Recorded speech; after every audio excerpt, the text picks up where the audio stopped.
नमस्कार साथियों, कैसे हैं आप सब। स्वागत है आपका। चलिए शुरू करते हैं। युद्ध नहीं है जिनके जीवन में वो बड़े अभागे होंगे, या तो प्रण को तोड़ा होगा या तो रण से भागे होंगे। मैं बात कर रहा हूं भारतीय जनता पार्टी का। मैं बात कर रहा हूं भारतीय जनता पार्टी के तमाम सिपाहियों का, तमाम कार्यकर्ताओं का और तमाम सिपे सलार का। खास करके सिपे सलार शुभेंदु अधिकारी जी का। जिस तरह से बीजेपी ना तो कोई प्रण तोड़ी और ना ही बीजेपी ने रण छोड़ करके भागा। मिशन, उद्देश्य, संकल्प एक ही, बंगाल पर फतह, बंगाल विजय। और बंगाल को बीजेपी ने जीत ही लिया आखिरकार 207 सीट 293 में।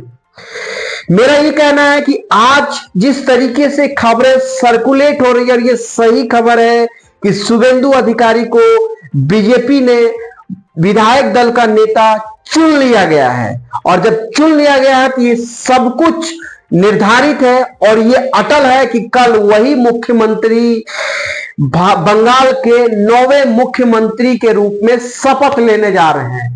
लेकिन बीजेपी इस बार पहले से डिसाइड था, पिछले 2-3 सालों से, जब से शुभेंदु अधिकारी बीजेपी ज्वाइन किए तब से ये था कि शुभेंदु अधिकारी ही मुख्यमंत्री बनेंगे अगर बीजेपी जीतती है तो।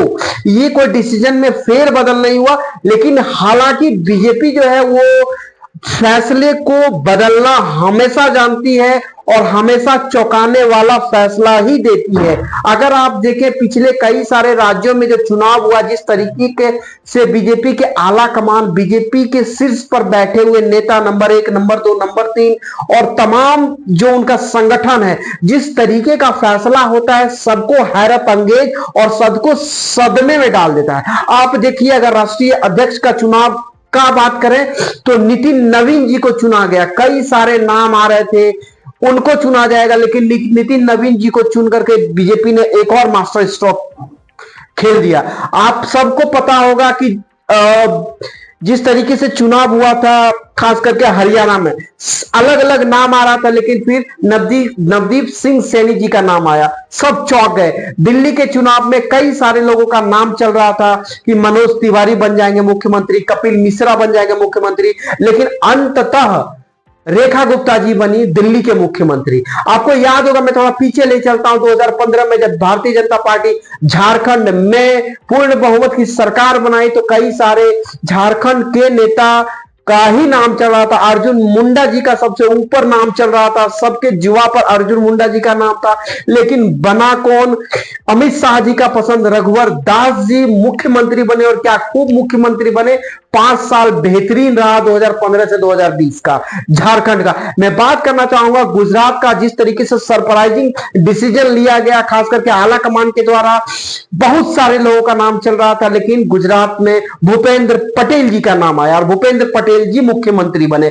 मैं और चौंकाने वाला थोड़ा सा ले चलता हूं खास करके यूपी के चुनाव में। यूपी के चुनाव में सब लोगों ने यह सोच लिया था कि केशव प्रसाद मौर्य बनेंगे मुख्यमंत्री, सबने यह सोच लिया था कि ब्रजेश पाठक जी बनेंगे, सबने यह भी सोच लिया था कि मनोज सिन्हा जी मुख्यमंत्री बनेंगे। लेकिन बीजेपी की जो आला कमान है, खास करके मुख्य प्रधानमंत्री जी, ये कह देते हैं कि जब तक नाम का घोषणा ना हो जाए उससे पहले आप कुर्ता पैजामा बंडी मत सिलवा लीजिएगा, क्योंकि हो सकता है कि कुर्ता पैजामा और बंडी आपका धरा का धरा रह जाए। इसलिए बीजेपी चौंकाने वाला डिसीजन हर बार लेती है, बारंबार लेती है और आगे भी लेते रहेगी, क्योंकि बीजेपी यही वो पार्टी है जो कहती है कि ये वंशवाद की पार्टी नहीं है, ये भाई भतीजेवाद की पार्टी नहीं है। ये कहती है कि मैं नेपोटिज्म से नफरत करता हूं और नेपोटिज्म मुझे पसंद नहीं है, ये उनका बीजेपी का ना। हालांकि आपको क्या लगता है, क्या बीजेपी भी नेपोटिज्म को पसंद करती है? क्या बीजेपी भी वंशवाद की राजनीति करती है? क्या नहीं करती है? आपको अगर ऐसा कुछ लगे तो जरूर कमेंट सेक्शन में लिखिएगा। मैं लेके चलता हूं राजस्थान में। सबको लगा था कि वहां वसुंधरा राजे जी मुख्यमंत्री बनेंगी, लेकिन वहां पे बने भजन लाल शर्मा। मैं ले चलता हूं मध्य प्रदेश, जहां ऐसा लगा कि मामा पूरे तरीके से अपना गढ़ बना चुके हैं। गढ़ तो है ही उनका मध्य प्रदेश, मध्य प्रदेश से हराना इतना आसान नहीं था शिवराज सिंह चौहान जी को, और उनके जगह जो मुख्यमंत्री बने, एक चौंकाने वाला रहा फैसला बीजेपी का, मोहन यादव जी को लेकर के आए।